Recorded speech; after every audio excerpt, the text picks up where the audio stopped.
So let's talk about minuses of living in Turkey. Hi and welcome back to my channel. If you don't know me, my name is Irene and I'm an immigrant for 7 months.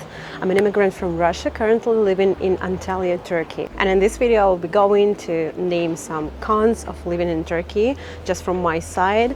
Don't judge me because we're all different people and we have our own opinions and our background in the past. So I'll be going to tell you why I'm not happy here and why it's not my country.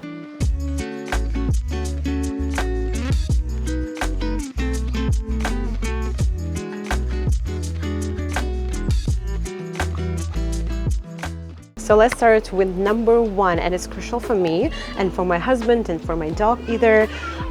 We moved to Turkey in the early December of 2022. If you haven't watched these videos, the links will be somewhere here and in the description box below. We moved in the early December and we bought an apartment. Now is the beginning and almost the middle of July, and we're still not living in our apartment because the construction company delayed our finished project. I lost my belief in this situation because it's really difficult to understand that we still live here without any official documents, without any resident permit, and without any apartments that we bought. And we're still renting another apartment in the complex where I'm filming. So that's the minus number one, like the bureaucracy, all the paper stuff, all documents, organization system, and of course the time we spent waiting for our apartments. When we were planning to move to Turkey, we thought that it will be easy because so many positive opinions we read on the internet, but the reality is so different. Minus number two, and it's crucial for me personally, because I used to make online shopping while I was living in Russia before sanctions, and I was keen on ordering some products, some stuff from the USA, from other countries like UK and etc. I'm obsessed with makeup. I like to order some stuff like accessories like my bag or maybe sunglasses or some Technique products like my iPhone, because all of my Apple stuff was ordered from the US, from the official applestore.com. The thing is that you cannot order so many things to Turkey. And I'm talking here not only about the customs fee and customs limits like $150, but I'm talking here about things that you really cannot order to Turkey while you're living here. I can't order some cosmetic products like I used to do while living in Russia from Cult Beauty, from Amazon.com, from LookFantastic.com, and etc. And it's so painful because I really love makeup and it's my passion. No vitamins and supplements, no beauty stuff like skincare, makeup, and etc. No gadgets. I cannot order a new iPhone here. I can only buy it in Turkey, and that's the policy of the country, of the government. But the prices for like maybe Apple products are super high. Cannot understand why it's super high. It's higher than in the US. It's higher than anywhere else. And the country and the prices, I cannot understand this. I cannot buy and order from online stores from foreign countries any stuff like clothes. When I arrived to Turkey, I was like, oh my God, I'm so happy. Now I'm free from sanctions and I will order this stuff. And I was so surprised when I understand that no, I can't. I can only buy clothing stuff and accessories and gadgets and vitamin supplements or whatever, only in Turkey.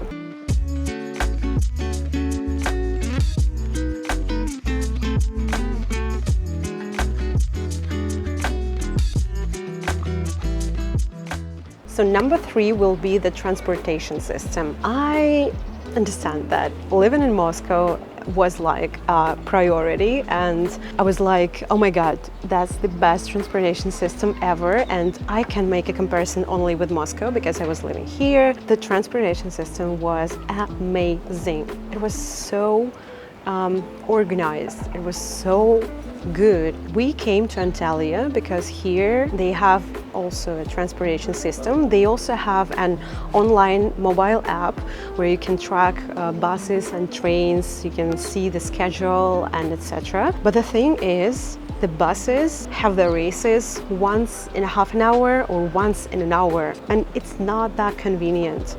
And the schedule in the Google Maps is not working. You have to like open a mobile app, search for the number of bus you need to take a ride on, and count how many stops it's far away from you, and then go out from your apartment and take this bus. Living in Antalya without a vehicle is so hard, because if you do not have a vehicle, it's hard to see beautiful different locations, because it's really hard to take buses to go to these places. You need to take long time, like 2 hours. People who live here with their vehicles, they are really happy because they have the opportunity to travel around the city, to travel around the country, to see these beautiful places like Cappadocia, maybe to drive to Istanbul. It's only 7 hours of driving, and I will be really happy to buy maybe a vehicle here, but it's really expensive. Number 4 will be safety. I don't feel safe in Turkey. In Moscow, I was pretty confident to walk along, also in the midnight, maybe going from the subway station to my apartment without any support of my husband and etc., without any friends. Here, I'm afraid to walk along also like in a daylight, because the district where I do live, it's not so safe. There's a lot of refugees from Syria, and there's a lot of bad quality, like poor houses and apartments, and the people here look like a bit angry, and there's a lot of criminal in this district, especially because Antalya consists of 3 districts. Like Kepez is the biggest district where do I live. Konyaaltı is like the beach area, and Murat Pasha is like the central area, like an old town. And Kepez, it's more criminal district. There are lots of burglars, there are lots of drugs here, and also unfortunately even killers. Let me tell you the situation. In the first month when we moved to this apartment complex, we went to the food market. We got into a little trouble with one crazy man in the market. He just suddenly stopped by and punched my husband on the head, and then he went for us through the whole market, and we had to run away, literally run away. 1.5 months from now, we were just walking with our dog around our complex, but not inside the territory, but outside the territory. And we saw a strange group of 10, maybe 9 men, and they were like fighting with knives. And when I saw the eyes of one man, I got crazy and I got stressed, and I had an anxiety. I stopped just like a statue, and I can't even move. And my husband was like, "Let's go, Irene, let's go. Don't look at them. Don't look, please. Let's go, quiet." I have no safety here. I understand that. And here we go to the number 5. This is the mentality of Turkish people. It's so different from us. I can't understand these people at all. I know that this culture and this mentality is all about family. It's all about raising their kids, keeping their home beautiful and safe and clean, but they are so dirty outside. So imagine the situation. If you're talking to a Turkish man or a woman, you can see that they keep their apartments really clean, and they even taking their shoes off before walking into their apartment. But when you're outside and working out and about in the city, you just see everywhere, like someone is smoking and passing by the trash can. They didn't throw away this little part of the cigarette into the trash can. They just on the street, right on the ground. You can see people like walking in the street, eating some food, or maybe they're driving a car with a bottle of water, and they just throw away the trash again on the ground. I understand that Moscow, it's not a good comparison to Turkey, because Moscow is a capital, and the government is also trying to clean the city, especially the center of the city. But Antalya is the zone for tourists, where so many tourists come here to spend their summer, to spend their vacation. And I think that this type of the city must be so clean and so beautiful that people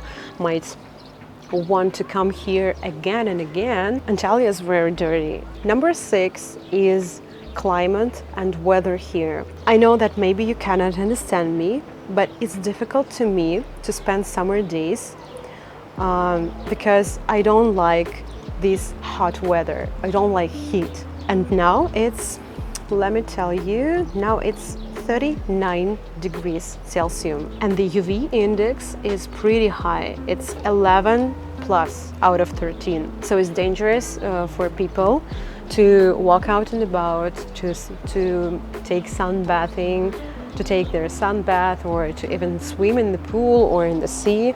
And I can't understand these tourists who's like, sun, come to me.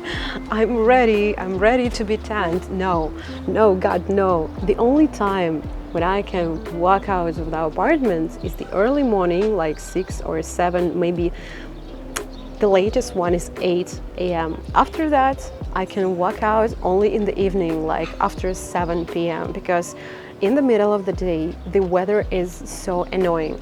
And I know you might say, Irene, why you moved to Turkey? You might knew that's a country with a heat. You might knew that that's a country with a hot weather, and maybe just why you're here, why you're living here. Yeah, I can totally say that that was not the best decision.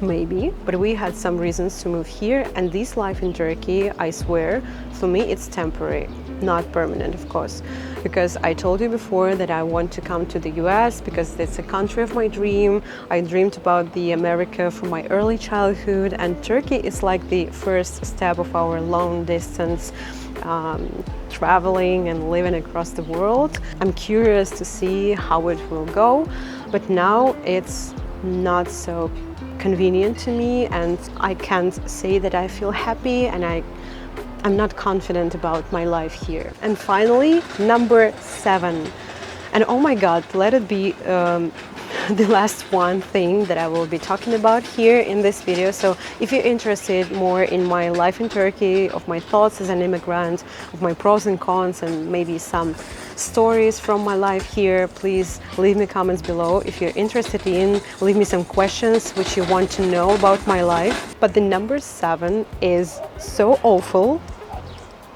that I almost forgot about it. It's so freaking, it's all about cockroaches in Turkey. I'm not used to see these cockroaches in my life. We used to have them in Moscow and it was awful. I'm afraid of bugs and insects and etc. All this stuff is so scary for me. But the cockroaches in Turkey, they are like this size. The first time I saw this cockroach was like in the Airbnb in the central district where do we live in first 2 weeks in Turkey. And it was dead, and I saw it on the terrace, and I was freaked out, like, oh my God, what's that? What the hell is going on? What's that? Some few months later, my friend who was living on Sri Lanka for half a year, she Googled it, and she saw the same cockroach in their apartment in Sri Lanka, and she Googled and told me that that's the American cockroaches, and they are huge. But it's not the most interesting part about them. They can fly. Do you ever see the flying cockroach this size? That was the first time in my life. So I forgot about it for a few months, but then the weather got warm and we opened our floor-to-ceiling windows and we were like, oh my God, the fresh air, this summer breeze. Please come into our apartment. And it came not alone, but with the largest cockroach in my life I ever saw. So this thing flew into our apartment and placed right on the window in front of my eyes. If you never saw them, believe me, they're scary. They're this long, they are flying, and it's difficult to kill them because if you will kill them like beating with like a mop or something like that. No, they have a strong body. If you will take this cockroach and maybe just into the toilet and try to flush them down, no, they even can swim and survive in the water. How do you find this? That's the scariest part. So we had an issues with cockroaches for 3 times in our lives. It was alive and flew into our apartment through these tiny hole in the window. From that time, we're not opening our windows at all. We're just using our air conditioning system. But the part that the cockroaches are so scary drives me crazy. So I think that's enough for this video, and it might take so long. I hope you're not bored from me talking about minuses of living in Turkey. It's not everything that I can tell you about minuses and pros and cons of living here. If you're interested in, please leave me a comments below. If you want to know something about my life here, I'll be happy to share my experience with you here. If you like this video, please press the like button, ring the bell to be the first one to see my new upcoming videos, and subscribe to my channel to see more. Also, you can subscribe to my Instagram. I'm trying to make more stories and posts here with beautiful photos, so I'll be happy to see you here. And thanks for watching. Bye.